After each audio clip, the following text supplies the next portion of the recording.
हैं तो हमारे बच्चे स्वस्थ हों, तंदुरुस्त हों, बहुत अच्छे मेधावी हों, उनके जीवन में इंटेलिजेंसी हमेशा रहे, IQ उनका बहुत अच्छा रहे, समाज का काम अच्छा करें, तो उसके लिए क्या करें? इसके लिए छोटे छोटे कुछ मैं उपाय बताता हूं, आप जरूर उनका अपने जीवन में उपयोग करें। सबसे पहला उपाय है किसी भी आई को और किसी भी बाप को, माने पिता को, आई को और पिता को, दोनों को अपने जीवन में एक चीज हमेशा ध्यान रखनी पड़ेगी। अब भी अगर उनको बच्चे स्वस्थ, तंदुरुस्त, तेजस्वी, तपस्वी, संस्कारी और समाज का काम करने वाले ऐसे बच्चे अगर चाहिए, तो उन बच्चों को पैदा करने से पहले उसका नियोजन करना पड़ेगा। बिना नियोजन के जो बच्चे होते हैं वो ज्यादा से ज्यादा दाऊद इब्राहिम होते हैं। ये मेरा 15 साल का डॉक्टरी के पेशे का अनुभव है, तजुर्बा है। मेरे पास बहुत सारे मरीज आते हैं जिनको अपने बच्चों से त्रास है, और वो बच्चे इतने त्रासवादी हैं, आई वड़िल को पीटते, आई कुछ बोले उसको मारते हैं, वड़िल कुछ बोले उसको मारते हैं, आई वड़िल के कंट्रोल में नहीं रहते। जब उन बच्चों के बारे में मैं पूरी हिस्ट्री लेता हूं तो अंत में जाके पता चलता है कि वो बिना नियोजन के उत्पन्न हुए, बाय एक्सीडेंट। हाँ, तो मेरा आप सभी को ये विनम्र निवेदन है कि जिनको अपने बच्चे तेजस्वी, तपस्वी, संस्कारी, समाजकर्मी, राष्ट्रवादी, धर्म के प्रति श्रद्धा रखने वाले, आई वड़िल की सेवा करने वाले ऐसे बच्चे अगर चाहिए तो उसके लिए नियोजन करना पड़ेगा। बिना नियोजन के वो बच्चे नहीं होते। सबसे पहला फैसला आपको ये करना पड़ेगा। जैसे आप बहुत सारे काम के लिए नियोजन करते हैं, घर बांधने के लिए नियोजन करते हैं। कैसे करते हैं? एक एक पैसा बचाते हैं, जितनी पगार है उसमें से पैसा काट काट के बचा के घर बांधने का नियोजन हमारा होता है। ऐसे ही हम नौकरी के लिए बहुत सारे नियोजन करते हैं, तो ऐसा ही नियोजन आपको करना है। ठीक है? अब नियोजन क्या करना? नियोजन करना है, ये पहली बात ध्यान रखिए। बिना नियोजन के बच्चे होंगे तो मैंने आपको बताया वो संस्कारी हो नहीं सकते। और आज के समय में दुख और दुर्दैव की स्थिति ऐसी ही है कि ज्यादा बच्चे बिना नियोजन के ही हो रहे हैं। इसलिए आई वड़िल भी परेशान है, समाज उनसे परेशान है, देश भी उनसे परेशान है। ये त्रासवादी, आतंकवादी, देशद्रोही, ये सब हमारे ही अपने बीच के बच्चे हैं। लेकिन ये कैसे त्रासवादी हो गए, कैसे देशद्रोही हो गए? बिना नियोजन के होने के कारण। तो नियोजन करना पड़ेगा। अब नियोजन में क्या क्या करना पड़ेगा? सबसे पहला नियोजन, संस्कारी बच्चा अगर चाहिए, प्रतापी बच्चा चाहिए, आपको समाजकर्मी चाहिए, धर्मनिष्ठ चाहिए, राष्ट्र प्रेमी बच्चा चाहिए, तो सबसे पहला नियोजन संयम पालना पड़ेगा। ये सबसे पहला नियोजन। बिना संयम के अच्छे बच्चे नहीं हो सकते। तो संयम आपको अपने जीवन में रखना पड़ेगा। और वो संयम रखने का तरीका क्या है? संयम रखने का बहुत सरल तरीका है, ज्यादा समय ब्रह्मचर्य का पालन करना। ब्रह्मचर्य संयम पालने का सबसे बड़ा तरीका है, सबसे आसान तरीका, ये ब्रह्मचर्य का पालन करना। अभी मेरा जो फिजियोलॉजी और एनाटॉमी का अभ्यास है, विज्ञान का जो अभ्यास है, उस अभ्यास के हिसाब से मैं एक जानकारी देना चाहता हूँ। इस जानकारी को आप गंभीरता से सुने, स्वीकार करें। स्त्री के लिए संयम पालना बहुत आसान है, पुरुष के लिए नहीं। माने क्या है, ब्रह्मचर्य का पालन किसी स्त्री को करना हो तो वो बहुत आसानी से कर सकती है, पुरुष के लिए ये संभव नहीं होता। क्यों? इसलिए कि ईश्वर ने स्त्री का शरीर ऐसा बनाया है जो पुरुष से ज्यादा अच्छा है क्वालिटी में। कुछ ऐसे हार्मोन्स हैं, कुछ ऐसे केमिकल्स हैं जो स्त्री शरीर में ही है, पुरुष शरीर में नहीं है। और वही हार्मोन स्त्री को ब्रह्मचर्य पालन करने में मदद करते हैं। तो स्त्री को ब्रह्मचर्य पालना अगर करनी है तो वो उसके लिए बहुत सहज है, सरल है, बहुत आसान है। जैसे हमारे जीवन के बहुत सारे काम हम सहजता से और आसानी से करते हैं, वैसे ही ब्रह्मचर्य का पालन और संयम का पालन किसी भी स्त्री को बहुत आसान है। पुरुष को उसके लिए प्रयास करना पड़ता है, स्त्री वो बिना प्रयास के ही कर सकती है। तो मैं ये बात जो कह रहा हूं वो सब भाइयों के लिए कह रहा हूं कि अगर अच्छी संतान चाहिए, तेजस्वी, तपस्वी, संस्कारी संतान चाहिए तो आपको ब्रह्मचर्य का पालन करना है। अब ब्रह्मचर्य का पालन करना है तो इसका मतलब क्या है? इसका मतलब सीधा सा ये है कि आप अपने जीवन का थोड़ा ऐसा नियोजन करो जिसमें ज्यादा आपको स्त्री के साथ संसर्ग ना करना पड़े। साल में 1 या 2 बार करें तो सबसे अच्छा, नहीं तो महीने में सिर्फ 1 बार। ऐसा आपको अपने जीवन में कुछ नियम बनाना पड़े। इस नियम का पालन करने के लिए संकल्प चाहिए। संकल्प के लिए आपको एक औषधि की मदद लगेगी, तो वो आप याद रखिए, वो औषधि है आल का रस। आल, अदरक। तो अदरक का टुकड़ा अगर मुंह में रख के चूसते रहें तो ये हमारे संकल्प को मजबूत करने में बहुत मदद करता है। किसी भी तरह का संकल्प हो, ब्रह्मचर्य पालन का संकल्प हो, व्यसन मुक्ति का संकल्प हो, पैसे के पीछे नहीं भागने का संकल्प हो, अपने जीवन में साधारण तरीके से रहने का संकल्प हो, ये सभी संकल्पों में मदद करता है। तो हमें अच्छी संतान के लिए संयम का पालन ब्रह्मचर्य की मदद से करना है और कोशिश करनी है कि साल में 1 या 2 बार, नहीं तो महीने में ज्यादा से ज्यादा 1 बार, ये आपको करना है पुरुषों को। स्त्रियों के लिए ये सहज है, सरल है, क्योंकि भगवान ने उनको कुछ ज्यादा गुण दिए हैं, उनमें से एक गुण ये है। अब ये गुण होने का एक ही कारण है, मैंने बताया कि उनके शरीर में कुछ ऐसे हार्मोन्स हैं जो पुरुष के शरीर में नहीं। अब उन हार्मोन्स का नाम लेके कॉम्प्लिकेशन नहीं करना चाहता, बस आपको समझाने के लिए। तो आपको बच्चों का नियोजन करना है और नियोजन इस तरीके से करना है। पहला कदम उस नियोजन का संकल्प करना ब्रह्मचर्य का। दूसरा, नियोजन का दूसरा भाग क्या? दूसरा भाग आपको नियमित रूप से अपने जीवन में चूने का इस्तेमाल करना। चूना मैंने बार बार आपको बोला है, ये दोनों को इस्तेमाल करना है, स्त्री को, पुरुष को। तरीका मैंने बता दिया है, दही में डाल के, ताक में मिला के, रस में मिला के, जैसे भी आपको लेना है। 1 ग्राम चूना, ये दूसरा हिस्सा। तीसरा, आपको खान पान का ध्यान रखना। खान पान का ध्यान कैसे रखना है? अगर आपको आपके जीवन में ऐसे बच्चे चाहिए जो छत्रपति शिवाजी महाराज जैसे हों, राणा प्रताप जैसे हों, तो खान पान का बहुत आवश्यक ध्यान रखना पड़ेगा। वो ध्यान कैसा रखना पड़ेगा? आपका भोजन सात्विक होना है। सात्विक भोजन होने का माने मांस नहीं खा सकते, मदिरा नहीं पी सकते, अंडा नहीं खा सकते, किसी भी तरह का मांस नहीं खा सकते, कोई भी मांस नहीं चलेगा। तो सात्विक भोजन का माने निरामिष भोजन, सात्विक भोजन का माने शाकाहारी भोजन, सात्विक भोजन का माने बगैर अंडे का भोजन।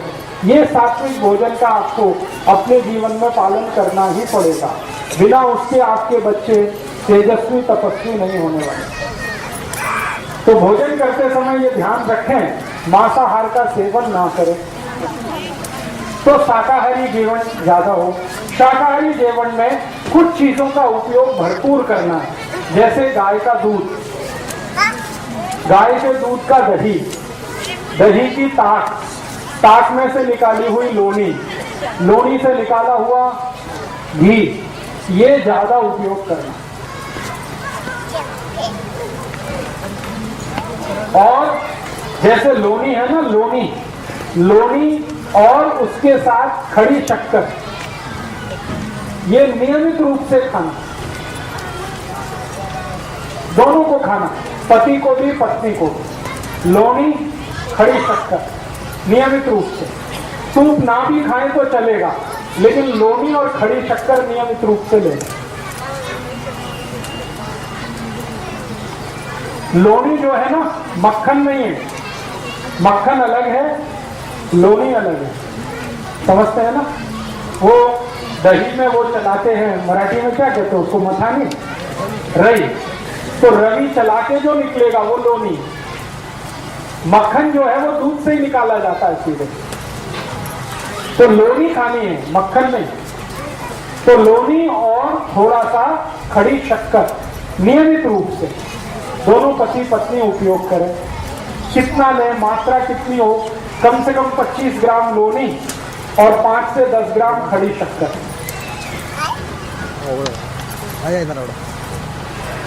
और इसके अलावा जो नियमित रूप से आपको भोजन में लेना है, तिल आपको नियमित भोजन में खाना, तिल,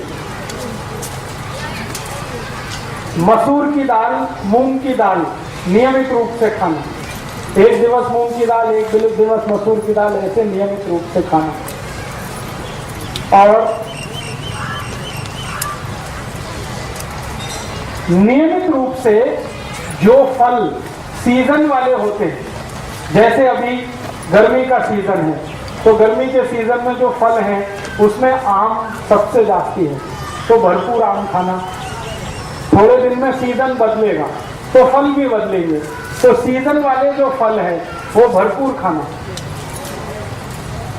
जैसे संतरा आएगा, मौसमी आएगी, द्राक्ष आएगा, सीजन के हिसाब से।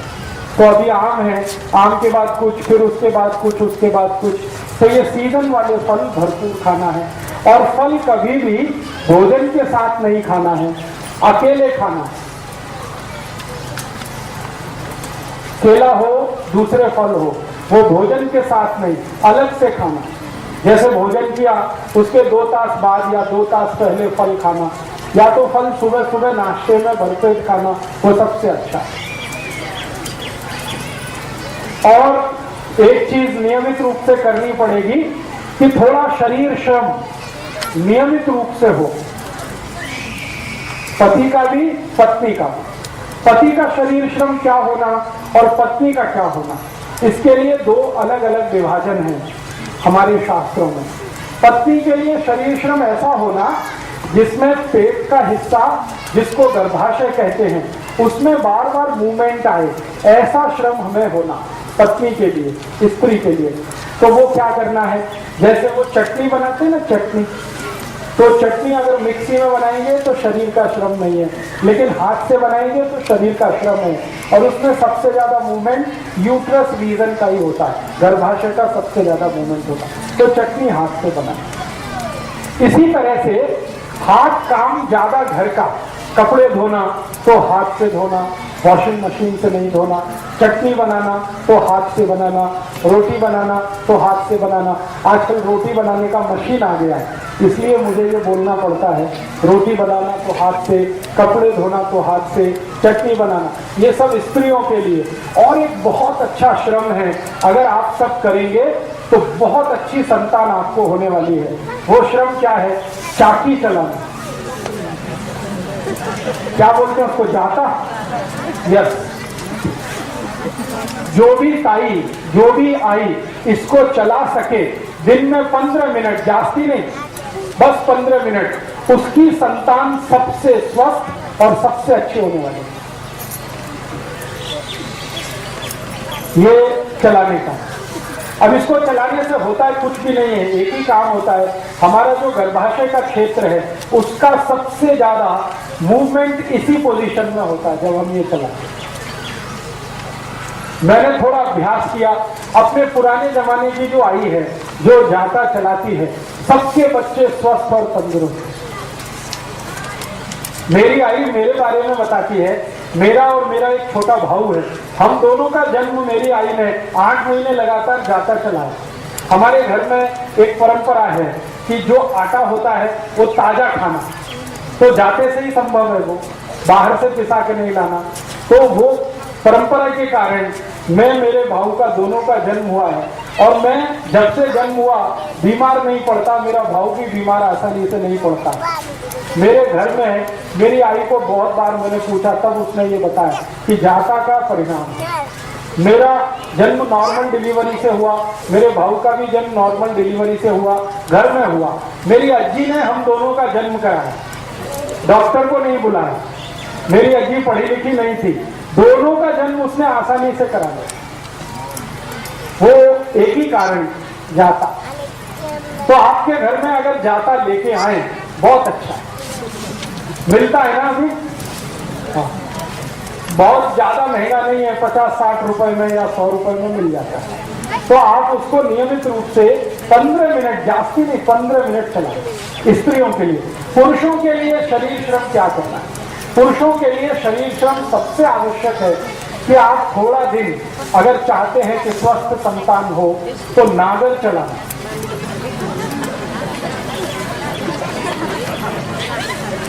नागर चलाना, अभी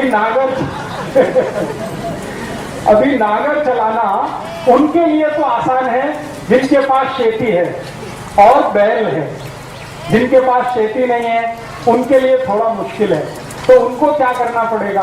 नौकरी करते हैं बैंक में, बीमा कंपनी में, अभी तो हम नागर नहीं चला सकते, तो उसके बराबर का एक दूसरा श्रम है, उसी के जैसा श्रम है, सीढ़ियां चढ़ना और उतरना। अगर कर सकते हैं तो बहुत अच्छा है, नहीं कर सकते तो तीसरा और आखिरी श्रम है जास्ती पैदल चलना। पैदल चलना, एक दिन में 4-5 किलोमीटर पैदल चलने का आदत डालिए। हर समय मोटरसाइकिल पे चलें, कार में चलें, वो अच्छा नहीं। थोड़ा 5-7 किलोमीटर पैदल चलने का अभ्यास हो, नहीं तो नागर चलाने का हो, नहीं तो सीढ़ियां चढ़ने। तो पुरुषों के लिए इस तरह का श्रम है, स्त्रियों के लिए जाता चलाना, चटनी बनाना, कपड़े धोना, ये सब श्रम अगर हम करें तो संतान आपकी स्वस्थ, तंदुरुस्त और बहुत तेजस्वी और तपस्वी होने वाली है। तो ये नियोजन के कुछ काम हैं। और एक काम करना है हमें नियोजन के लिए, बहुत आवश्यक है वो। और वो नियोजन इस तरह का करना है कि हमारे जीवन में, वैसे तो ये बात बताना ठीक नहीं, लेकिन फिर भी मैं बताना चाहता हूं। बहुत बार ऐसे मुझे पेशेंट आते हैं, वो मुझे कहते हैं कि राजीव भाई हमारे शरीर का रंग तो अच्छा नहीं है, काला है, थोड़ा डार्क है, लेकिन हमको हमारी संतान चाहिए, उसका रंग साफ होना, अभी क्या करें? ऐसे बहुत लोग आते हैं। तो मैं कहता हूँ ये बेकार का बात है। फिर भी वो कहते हैं नहीं, कुछ तो औषध बताओ। तो इसकी औषध ये की है कि जो भी अपने संतान का रंग साफ चाहते हैं, थोड़ा व्हाइटिश कलर चाहते हैं, रंग उसका अच्छा फेयर कलर चाहते हैं, भले उनका रंग अच्छा नहीं है, तो वो नियमित रूप से स्त्री और पुरुष हड़द का दूध पीते रहना। रात्रि को दूध में हड़द मिला के पीते रहना, थोड़ा सा उसमें तूप भी डालना। तो तूप, हड़द और दूध जो भी नियमित रूप से पिए, सभी के बच्चे उनसे ज्यादा अच्छे रंग वाले होते हैं। तो ये नियोजन का एक हिस्सा है। और एक हिस्सा है कि आपके बच्चों की बुद्धि कभी भी तेज रहे, तीव्र रहे, मंदी मंद ना हो, कभी भी उनकी बुद्धि तेज रहे, तेजस्वी रहे, आईक्यू उनका अच्छा रहे, मति मंदता कभी भी ना आए। तो आप और एक छोटा सा नियोजन करना, और वो नियोजन बस वही है जो मैं बार बार पहले कह चुका हूँ, दही चूना मिला के खाते रहना, गाय के दूध का दही बनाना, चांदी के बर्तन में उसको दही जमाना, सकाड़ी उसको दही को चूना मिला के खाना। गाय माने देशी गाय, जर्सी। तो मति मंदता नहीं आए, बच्चों में स्वस्थ रहे, तेजस्वी रहे, तपस्वी रहे, सद्भावी हो, सद्विचारी हो, इसके लिए कुछ छोटे छोटे नियोजन। और एक छोटा सा नियोजन, वो नियोजन क्या है? नियोजन एक ही है कि हमें अच्छी सुदीर्घ जीवन वाली, तेजस्वी जीवन वाली संतान चाहिए। स्त्री हो या पुरुष, मुलगी हो या मूला, संतान तेजस्वी तपस्वी चाहिए।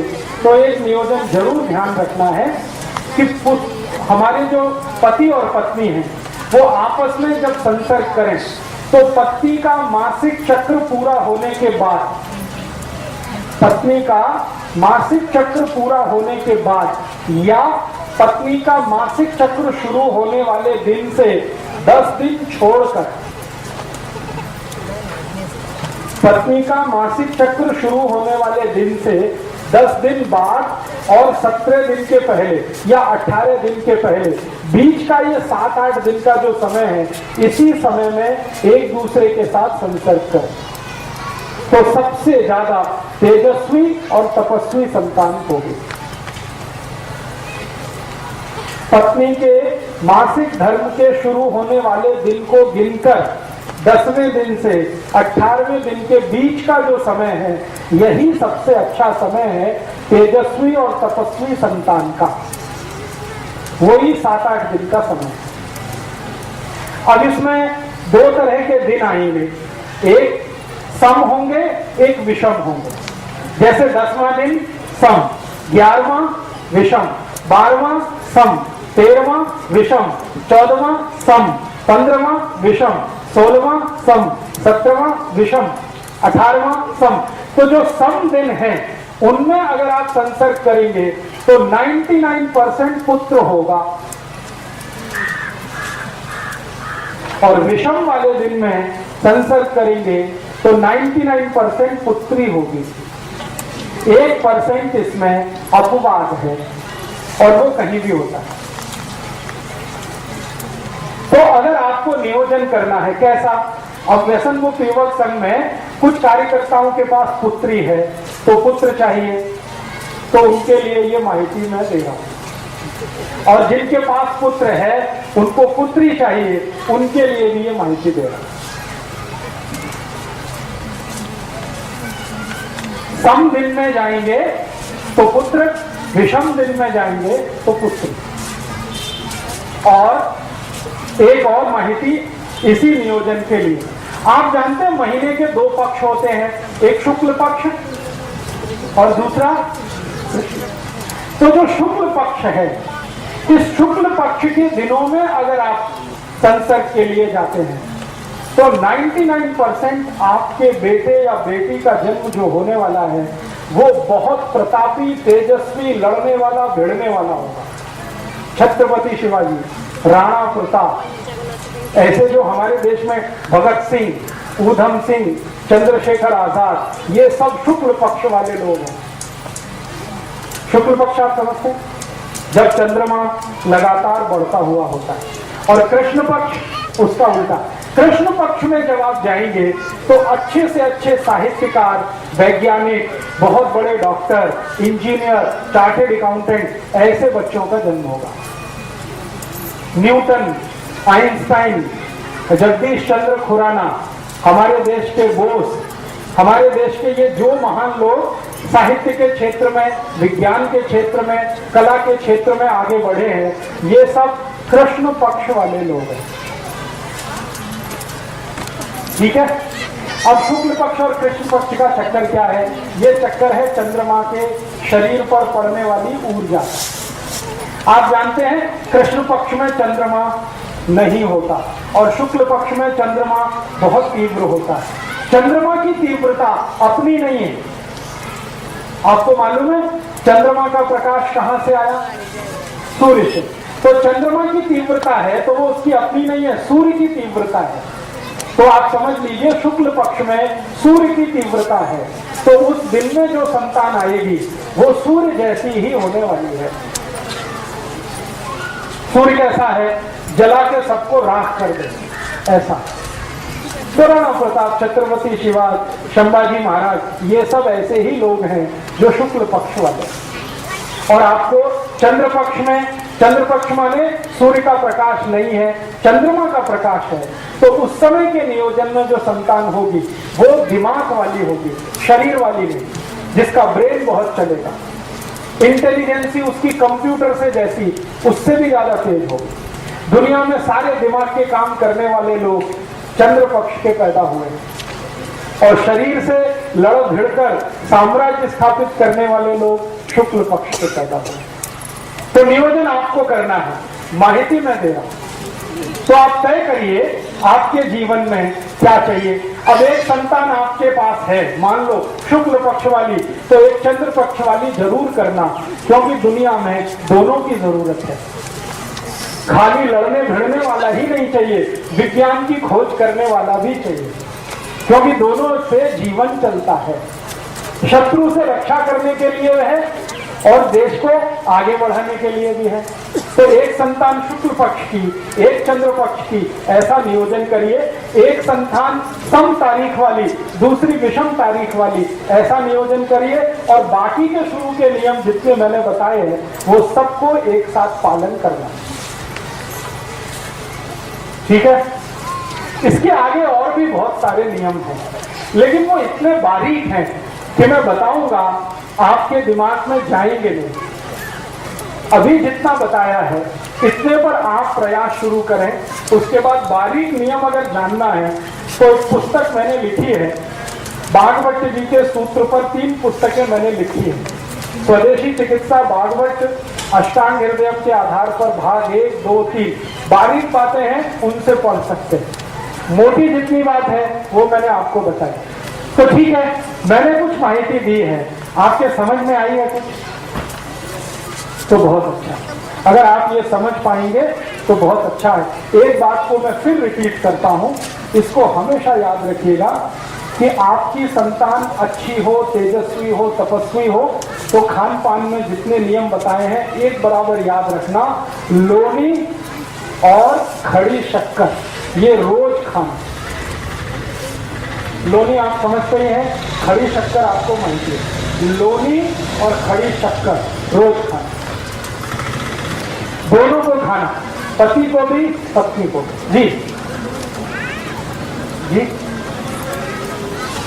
मतिमंद और हैंडीकैप जो बच्चे होते हैं वो कहां से आते हैं? ज्यादातर मतिमंद और हैंडीकैप जो बच्चे होते हैं वो उन पति पत्नी के हैं, उन आई बड़ी के हैं जिनके दोनों के शरीर में कैल्शियम बहुत बहुत कम है। उनके बच्चे मतिमंद होने ही वाले हैं, उनके बच्चे हैंडीकैप्ड होने ही वाले हैं। पति के शरीर में कैल्शियम कम हो, पत्नी के शरीर में कैल्शियम कम हो, जरूर बच्चे ऐसे होंगे जो मतिमंद होंगे और शरीर से विकलांग होंगे। तो ध्यान रखिए इसका, कैल्शियम कम ना हो शरीर में। तो आप बोलेंगे क्या इसका टेस्ट होता है? हाँ, कैल्शियम का टेस्ट होता है। आपकी बोन टेस्ट करा के आप कैल्शियम की मात्रा पता लगा सकते हैं। बाजार में जो पैथोलॉजी के डॉक्टर हैं वो कैल्शियम टेस्ट करते हैं, आप चाहें तो टेस्ट करा सकते हैं। ज़्यादा खर्चा नहीं है, 50 या 60 रुपए के खर्चे में या बहुत अधिक 100 रुपए के खर्चे में कैल्शियम टेस्ट हो जाता है।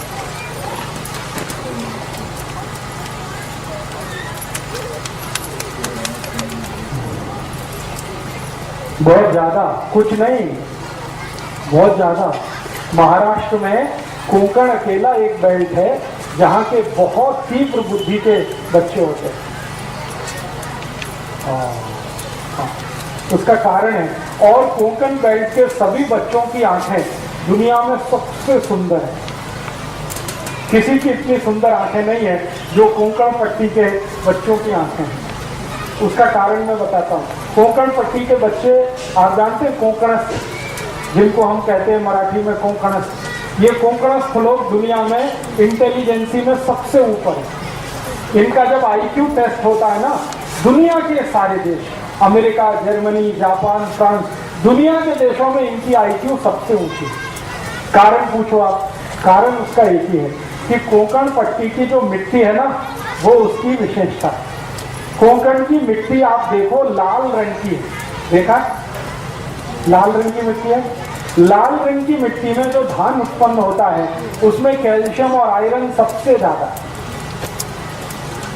सबसे ज्यादा। दुनिया में इतना कैल्शियम और आयरन किसी मिट्टी में नहीं है जो लाल मिट्टी में होता है। अब कैल्शियम और आयरन हर चीज में ज्यादा होगा। कोंकण का आम होगा ना, आम, उसमें भी कैल्शियम आयरन है। कोंकण का धान, उसमें भी कैल्शियम आयरन है। कोंकण की दाल होगी, उसमें भी कैल्शियम आयरन है। कोंकण की जवारी होगी, उसमें भी कैल्शियम आयरन।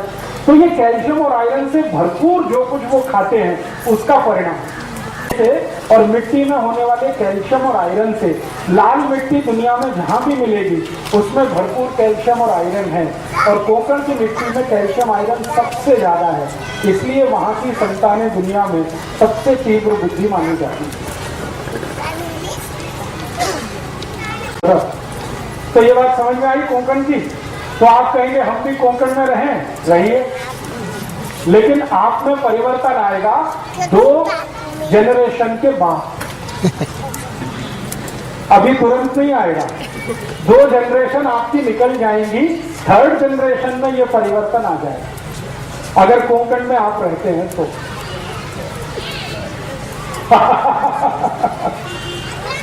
हाँ, अब आप देखिए, इनका तो सवाल और भी अच्छा है कि कोंकण में हम नहीं रह सकते, कोंकण को अपने घर में ला सकते हैं। मतलब ये है कि ऐसा धान्य खाएं जिसमें आयरन और कैल्शियम ज्यादा हो, तो वो आपके घर में भी होगा। तो ऐसा धान्य खाइए जिसमें कैल्शियम और आयरन ज्यादा हो। अब कैल्शियम और आयरन का धान्य ज्यादा होगा तभी संभव है कि जो धान्य को उत्पन्न करने में यूरिया डीएपी ना डाला गया हो, तभी वो संभव है। तो बिना यूरिया बिना डीएपी का धान्य पैदा करिए 3 बरस तक, 4थे बरस से आप खाना शुरू करिए तो आप में कोंकण आ जाएगा। पूरा तो नहीं आएगा, लेकिन थोड़ा तो आएगा। थोड़े बेहतर तो आप होंगे, और आपकी संतानें आपसे बेहतर हैं। ठीक है। अभी एक सवाल मुझे पूछा गया, हम जब विवाह करते हैं ना, तो विवाह करते समय कुछ मिलान किया जाता है। नाड़ी का मिलान करते हैं, गोत्र का मिलान करते हैं। आप जानते क्यों करते हैं? नहीं मालूम? कोई लोग तो कहते हैं कि ये बुआबाजी है। कुछ लोग ऐसा कहते हैं कि नाड़ी का मिलान करना, गोत्र का मिलान करना, ये बकवास, इसका कोई फर्क नहीं पड़ता। लेकिन इसका फर्क बहुत गहरा है, ये साइंटिफिक बात है। बात ऐसी है कि हम जब गोत्र और नाड़ी का मिलान करते हैं तो इस बात को ध्यान करते हैं कि डीएनए एक ही ना हो, ऐसे स्त्री पुरुष की शादी ना हो। एक ही डीएनए ग्रुप वालों की शादियां अगर हो गई तो जिंदगी भर संतान का त्रास रहेगा। एक ही डीएनए ग्रुप में डीएनए के ग्रुप हैं, और वो ग्रुप अगर एक ही जैसे हैं, नजदीक का बहुत अंतर नहीं है, उनमें आपस में शादियां हुई तो एक तो संतान होगी नहीं, हो भी गई तो मतिमंद होगी, विकलांग होगी, कमजोर होगी, बुद्धि से बिल्कुल कमजोर होगी, शरीर से कमजोर होगी, और संतान जीवित नहीं रहेगी ज्यादा दिन, जल्दी मरेगी। अगर एक ही ब्लड ग्रुप के नजदीक वालों की शादियां हो गई, तो जब हम नाड़ी और गोत्र देखते हैं तो उसका इसी बात का ध्यान रखते हैं। एक ही नाड़ी और एक ही गोत्र में शादी इसलिए नहीं करते हैं ताकि डीएनए एक ना हो। डीएनए एक होने के चांसेस तभी हैं जब नाड़ी एक हो और गोत्र एक हो, तो 100% ब्लड ग्रुप एक हो जाता है। इसलिए ये ध्यान रखा जाता है। तो हमारे बुजुर्गों ने एक परंपरा बनाई, विवाह करने के पहले नाड़ी का मिलान करना, गोत्र का मिलान करना। वो परंपरा बहुत साइंटिफिक है। अगर उसका ध्यान रख के आप शादियां करते हैं तो आपकी संतान अच्छी होगी। नहीं ध्यान रखा है तो बहुत तकलीफ होगी। अब आजकल हमारे देश में क्या हुआ है, प्रेम विवाह बहुत होने लगे, लव मैरिजेज होने लगे। उसमें ये कोई ध्यान रखता नहीं, ना नाड़ी का ना गोत्र का, और सब लोगों को ये त्रास है। वो आते हैं मेरे पास, ज्यादातर प्रेम विवाह वाले, एक संतान नहीं हो रही है, 10-10 साल से परेशान। फिर मैं कहता हूं जरा ब्लड चेक करो, तो ब्लड चेक करते हैं तो पता चला एक ही दोनों का ब्लड ग्रुप है, तो हो ही नहीं सकती संतान, कितनी भी कोशिश करो। तब मैं उनको कहता कि आपको संतान का सुख नहीं है। तो कहते हमने क्या पाप किया था? तो मैंने कहा आपने पाप एक ही किया था, प्रेम विवाह किया था। यही पाप आपने किया। अगर नाड़ी गोत्र का ध्यान रख के करते तो ये नहीं होता। माने इसका क्या है? माने इसका सीधे से ये है कि अगर हम प्रेम विवाह भी करते हैं तो इस बात का ध्यान रखें। अगर इस बात का ध्यान आप नहीं रखते तो आपको भविष्य में बहुत तकलीफें आएंगी। तब प्रेम तो छूट जाएगा, विवाह जो है घिसटता हुआ जाएगा।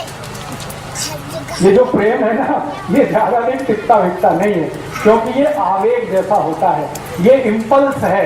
एक कुछ खास तरह का हार्मोन हमारे माइंड में बनता है, उसका नाम है डोपामाइन। और डोपामाइन एक अकेला हार्मोन है जो थोड़ी देर ही टिकता है। तो प्रेम भी डोपामाइन का असर है, थोड़ी देर टिकता है, उसके बाद खत्म हो जाता है, स्त्री में भी पुरुष में भी। और जब प्रेम खत्म हो जाता है तब जीवन में असली संघर्ष शुरू होता है, असली। और वो इतना खराब संघर्ष होता है कि कोई देख नहीं सकता। थोड़े दिन पहले तक दोनों एक दूसरे के लिए मरने की तैयारी में हैं और डोपामाइन खत्म होते ही एक दूसरे को मार डालने की तैयारी में। ये ऐसी हालत हो जाती है। एक दिन पहले तक या 2 दिन पहले तक या 5-10 दिन पहले तक किसी स्त्री को उसका पुरुष और किसी पुरुष को उसकी स्त्री दुनिया का सबसे सुंदर, इससे ज्यादा सुंदर तो हो ही नहीं सकता। और 5-6 दिन के बाद ही दुनिया का सबसे कुरूप चेहरा वही है जो उसकी अपनी स्त्री है या उसका अपना पति है। ये सारा खेल डोपामाइन का है। तो प्रेम विवाह जो होते हैं ना, इनमें मैंने अक्सर देखा कि विवाह होते ही प्रेम थोड़े दिन में फना हो जाता है, खाली विवाह रह जाता है, लव चला जाता है, मैरिज रह जाती है और वो ऐसी घिसटती है जैसे एक टांग का आदमी घिसटता है। तो आप जीवन में कोई फैसला करें तो किसी आवेग में ना करें, मेरा ये कहना है। एक डॉक्टर की नाते मैं आपको सलाह दूंगा कि कभी भी जब आपके मन में इंपल्स बहुत ज्यादा हो तो कोई फैसला मत करिए, क्योंकि फैसले के गलत होने की शक्यता सबसे ज्यादा है। इंपल्स बहुत है तो एक बात याद रखिए, डोपामाइन नाम का हार्मोन बहुत है और ये हार्मोन है विवेक को खत्म कर देता है।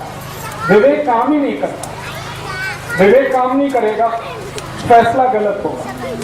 फैसला गलत होगा, जीवन भर आप पछताएंगे कि हमने एक समय पे छोटा सा गलत फैसला किया, उसका दुष्परिणाम जीवन भर भुगतना पड़ा। तो ये आप मत करिएगा।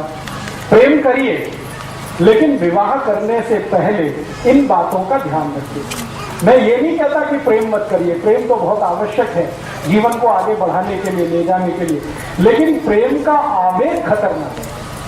प्रेम खराब नहीं है, उसमें जो आवेग है, इंपल्स है, वो बहुत खतरनाक है। उसको ध्यान रखिए, आपकी संतान के विषय में सोचकर, देश और समाज और धर्म के विषय में सोचकर। ठीक है, अभी 1-2 प्रश्न आ गए। हाँ, ब्लड ग्रुप दोनों का अलग रहे हमेशा, पति और पत्नी का, ये ध्यान रखिए। एक का पॉजिटिव हो, दूसरे का निगेटिव हो, चलेगा। जैसे किसी का बी पॉजिटिव है पति का, पत्नी का बी नेगेटिव है तो भी चलेगा, लेकिन दोनों का बी पॉजिटिव होगा तो तकलीफ, दोनों का बी नेगेटिव हुआ तो तकलीफ। थोड़ा भी अंतर रहना चाहिए, थोड़ा भी अंतर हमेशा रहना चाहिए। जी जी हाँ, अभी हमारे देश में कुछ परिवारों में ऐसा होता है कि रिलेशन में शादियां होती हैं। ये पूरे भारत में तो नहीं है, महाराष्ट्र में है और थोड़ा सा दक्षिण में कर्नाटक में है। तो कर्नाटक और महाराष्ट्र छोड़ के तो बाकी नहीं, लेकिन हम रिलेशन में शादियां कर रहे हैं। जरूर करिए, लेकिन एक ही चीज का ध्यान रखिए, दोनों का ब्लड ग्रुप सेम ना हो। अगर सेम है तो कोशिश करिए आगे से अवॉइड करें। अब कर ली है तो अब उसमें तो कुछ नहीं, जो हो गया तो बात खत्म हुई। लेकिन आगे से आप दूसरों को जब सलाह करें तो ये ध्यान रखिए उनको कि ब्लड ग्रुप सेम ना हो तभी शादी करें, भले वो नजदीकी रिश्तेदार हो तो। और कोई प्रश्न? कि पति पत्नी दोनों वैवाहिक जीवन जब शुरू करें, अच्छी संतान होना, उसके लिए हमेशा दक्षिण की दिशा में सिर करके सोएं। ये बहुत जरूरी बात थी, मैं भूल गया। पति पत्नी जब अपना जीवन शुरू करें तो हमेशा सिर दक्षिण की दिशा में रख के सोएं, साउथ में। ये भी नियोजन का एक हिस्सा है। और कोई प्रश्न? जी, अब देखिए, एक विज्ञान की माहिती के लिए मुझे पत्र लिख के आया। हमारे शरीर में क्रोमोसोम्स होते हैं जिनको हम गुणसूत्र कहते हैं, एक्स और वाई। तो एक्स और वाई जो क्रोमोसोम्स हैं उसके बारे में एक मोटी माहिती आप सभी को है। एक्स और वाई अगर आपस में मिलेंगे तो हमेशा पुत्र होगा, लड़का होगा। एक्स और एक्स मिलेंगे तो हमेशा बेटी होगी, लड़की होगी। ये मोटी सी माहिती है। अब इसमें समरात्रि का क्या संबंध है? मैंने बोला ना, हमारी पत्नी के या स्त्री के मासिक चक्र के शुरू होने के दिन से 10वां दिन सम, 11वां दिन विषम, 12वां दिन सम, 13वां दिन विषम। तो ये सम विषम का गुणसूत्र के साथ कोई संबंध है? हाँ, संबंध है। जब सम दिन होता है तो उस दिन पुरुष का जो क्रोमोसोम्स है, स्त्री में तो 2 एक्स ही होते हैं, पुरुष में एक्स और वाई दोनों होते हैं। तो पुरुष का जो वाई क्रोमोसोम्स है वो बहुत पावरफुल होता है सम वाले दिन पर, इसलिए पुत्र होने की शक्यता सबसे ज्यादा है। और विषम वाले दिन पर एक्स क्रोमोसोम्स बहुत पावरफुल होता है पुरुष का, इसलिए बेटी या पुत्री होने की शक्यता सबसे ज्यादा।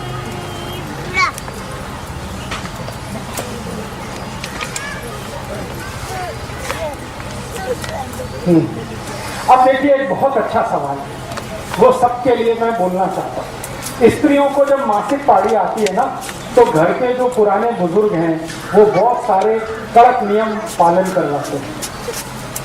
स्वयं पाक घर में नहीं जाना, स्वयं पाक नहीं करना, भोजन नहीं बनाना, ऐसे करना, वैसे करना, वगैरह वगैरह। इसके पीछे का साइंस क्या है? इसके पीछे कुछ खास बात नहीं है, एक ही बात है कि जब स्त्री को मासिक पारी शुरू होती है तो उसके पूरे महीने का सबसे महत्वपूर्ण समय वो है, सबसे महत्व का समय। और मैं विज्ञान की माहिती आपको एक देना चाहता हूं कि वो समय सबसे महत्वपूर्ण तो है ही, सबसे पवित्र भी। उसमें होता क्या है कि स्त्री के शरीर का जो गर्भाशय है वो अपने को स्वच्छ कर रहा है और आने वाली संतान के लिए तैयारी कर रहा है। तो इससे ज्यादा पवित्र और अच्छा तो कुछ नहीं किसी भी स्त्री के। तो उसकी पवित्रता सबसे ज्यादा उन्हीं दिनों में होती है जब वो मासिक पारी में होती है। और पुरुष के बारे में मैं एक जानकारी देता हूं जो गुणसूत्र के आधार पर है और साइंस के आधार पर है कि पुरुष स्वभाव से अपवित्र होता है। हाँ, इसमें आप हंसिए मत, ये सच है। पुरुष जो है स्वभाव से, चरित्र से, बाई नेचर, बाई कैरेक्टर अपवित्र होता है, इम्प्योर जिसको कहते हैं, उसमें पवित्रता ज्यादा नहीं है। इसलिए आपको हैरानी होगी, भारत में बहुत सारे ऐसे देवस्थान हैं जहां पर पुरुष को जाने की अनुमति नहीं है।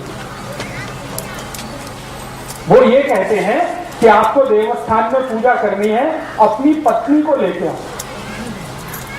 मैं बहुत सारे देवस्थान में नहीं जा सकता। हाँ, मेरे साथ ये दुर्घटना हो चुकी है। केरल में, तमिलनाडु में, आंध्र में ऐसे बहुत मंदिर है। मैं अंदर गया गर्भगृह में पूजा, उसने रोक दिया। पहले तो रोक दिया ये वस्त्र उतारो, तो मैंने कहा ठीक है उतारता हूँ।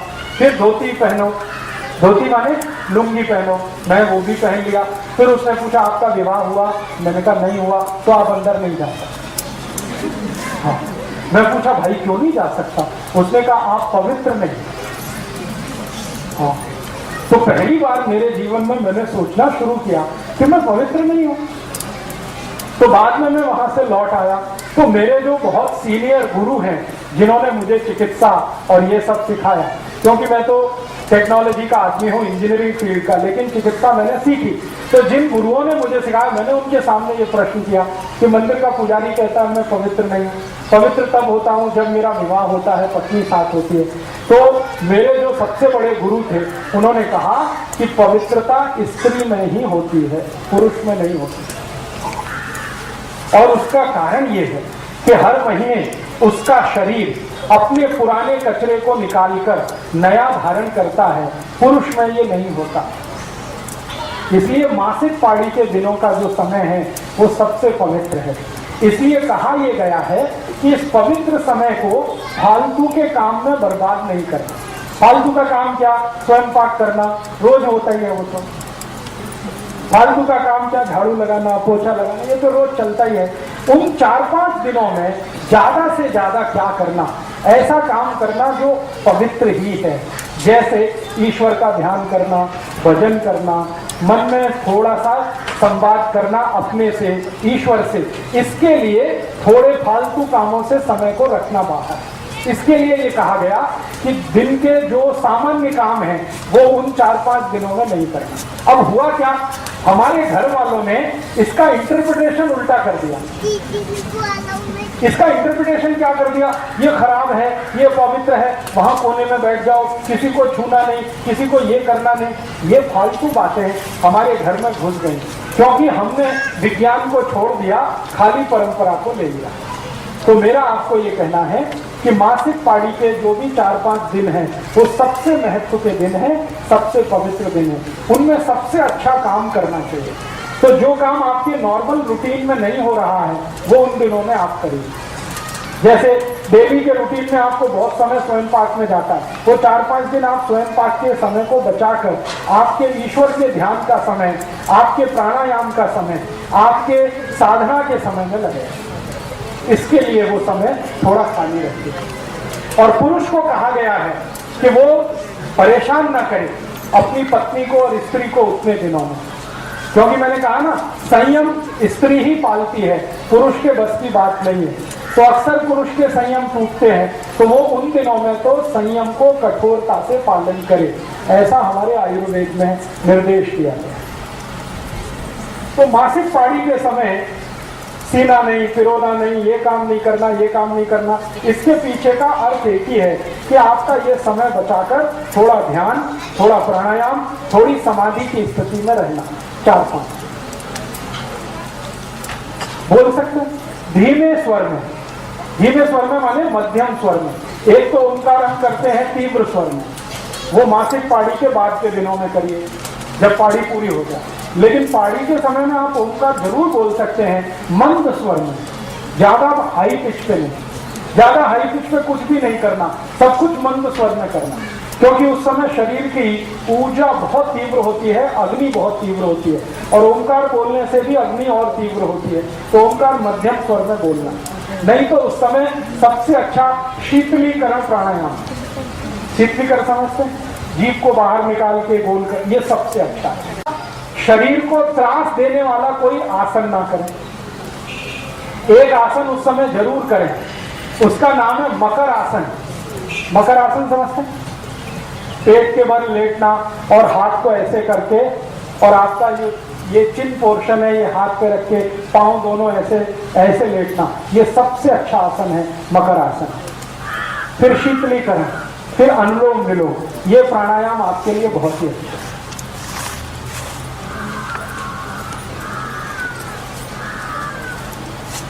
तो ग्रामीण भाग में मासिक पाड़ी के समय में जो माहिती आपको दी गई है, इसका थोड़ा परिवर्तन कर लीजिए। ये पवित्र दिन है, खराब दिन नहीं है, बहुत पवित्र दिन है।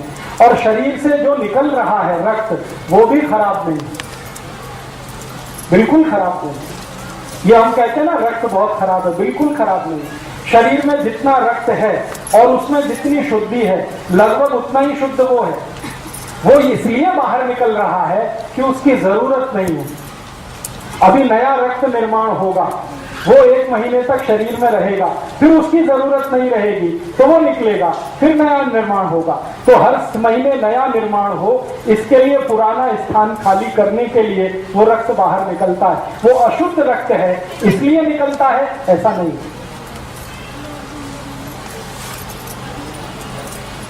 हाँ, पूजा आप करें वैयक्तिक। एक तो पूजा होती है सामूहिक और सार्वजनिक, जो परिवार के साथ करते हैं। लेकिन शास्त्रों में ये कहा गया है कि स्त्रियों को उन दिनों में वैयक्तिक पूजा ज्यादा करनी।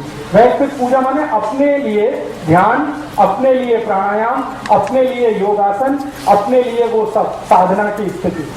परिवार के लिए तो बाकी 25 दिन है ही, वो तो मरना घटना है ही।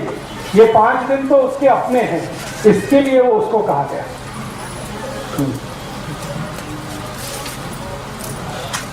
आराम तो करना ही है, क्योंकि उष्णता बहुत है। मैंने कहा ना, गर्मी बहुत होती है शरीर में। गर्मी ज्यादा होने से ब्लड प्रेशर बढ़ा हुआ होता है, तो ब्लड प्रेशर बढ़े हुए में ज्यादा काम करना अच्छा नहीं होता। इसलिए ध्यान, प्राणायाम, शीतलीकरण, व्यायाम अपने लिए करके बाकी समय आराम के लिए ही रखना है, ज्यादा काम नहीं करना। नहीं, ऐसा कुछ नहीं, किसी भी वेद में ऐसा नहीं। बिल्कुल श्लोक बोल सकते हैं, मंत्र बोल सकते हैं, वेद मंत्र बोल सकते हैं, ऐसा कहीं कोई निर्देश नहीं। पूरे ऋग्वेद में नहीं है, सामवेद में नहीं, अथर्ववेद में नहीं, यजुर्वेद में नहीं, उपनिषदों में कहीं नहीं, पुराणों में है। तो पुराण मनुष्य के लिखे हुए हैं, इसलिए उसमें ये है। वेद मनुष्य के लिखे हुए नहीं है, उसमें कहीं नहीं। सभी वेदों में इस बात की छूट है कि आप मासिक पाळी के दिनों में ध्यान अपने लिए, प्राणायाम अपने लिए, प्रार्थना अपने लिए, ईश्वर के साथ संवाद अपने लिए कर सकते हैं।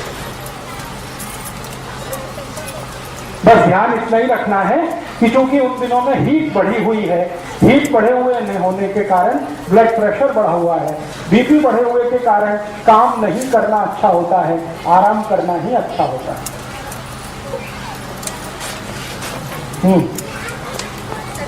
हाँ, इतनी बात समझ में आई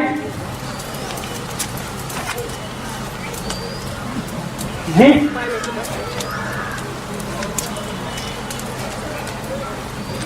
हाँ, स्त्रियों के लिए कहें, हाँ ठीक है। अभी जितनी बात मैंने कही वो आपके समझ में आई? नहीं आई? आई, ठीक है। और आई है तो आप दूसरों को समझा सकते हैं, जरूरत पड़ने पर अपने लिए भी उसका उपयोग कर सकते हैं। मैं आप थोड़ी एक दो माहिती और देता हूं। वो माहिती ये देनी है कि मान लो गर्भाधान हो गया, अभी क्या करना। एक तो गर्भाधान के पहले के मैंने आपको कुछ नियोजन बताए सूक्ष्म रूप में। अभी गर्भाधान हुआ, फिर क्या करना, तो उसके लिए भी सतत कुछ चीजों का ध्यान आपको रखना है। उनमें से पहली एक वस्तु, एक बात, एक माहिती जरूर याद रखनी है। गर्भाधान होने के बाद बहुत बहुत बहुत सावधानी से अपने जीवन को आगे बढ़ाना है। आपकी एक छोटी सी असावधानी जीवन भर की आपकी जो मेहनत है उसको बेकार कर सकती है। इसलिए गर्भाधान होने के बाद बराबर ध्यान रखना है एक बात का, वो ये कि आपका भोजन, आपका जीवन अच्छा होते ही जाना चाहिए। गर्भाधान के पहले तो अच्छा है ही, होने के बाद तो और भी अच्छा होना। तो अच्छा होने से मतलब क्या है? दूध, ताक, दही, लोनी, दूध, ये भरपूर खाना है। बिल्कुल चिंता मत करिए। उसके बाद पतला होने का भी बता दूंगा मैं। गर्भाधान होने के पहले का जो नियोजन मैंने बताया, बाद का भी उतना ही जरूरी है। आपको इस बात का ध्यान रखना है कि गर्भाधान होने के बाद दूध, दूध, लोनी, दही, ताक, ये भरपूर खाना है। और हमेशा याद रखना है गाय का खाना है। सूप तो जितना खाएं उतना अच्छा। फिर आपके मन में आएगा वजन बढ़ेगा, बिल्कुल चिंता मत करिए। गाय के दूध से कभी किसी का वजन नहीं बढ़ता, वजन बढ़ता है मशी के दूध से। मैं बार बार कह रहा हूं, गाय का दूध खाना है, मशी का नहीं खाना, वजन नहीं बढ़ेगा। गाय का दूध, मशी का नहीं पीना, गाय का पीना, तो भी वजन नहीं बढ़ेगा। तो सूप, दूध, दही, लोनी, ताक, घी, मक्खन, ये सब खाना। एक दूसरा, भरपूर कैल्शियम आपके शरीर में रहे, क्योंकि आपको और आपके बच्चे को दोनों को डबल कैल्शियम अब चाहिए।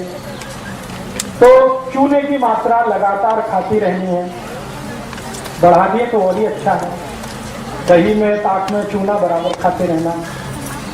केला भरपूर खाते रहना है, क्योंकि केले में भरपूर कैल्शियम है। फुटाने, शेंगा भरपूर खाते रहना है, दोनों में कैल्शियम है। तिल खाते रहना है, उसमें भरपूर कैल्शियम है। ये आप छोड़ दो, ये किसी शास्त्र में नहीं लिखा हुआ है। नहीं, आप भरपेट खाओ। आप जितना खाना चाहते हैं केला खाओ। कुछ त्रास हुआ तो मुझे फोन कर लेना। तो आप गर्भाधान के समय में ऐसी चीजें भरपूर खाइए।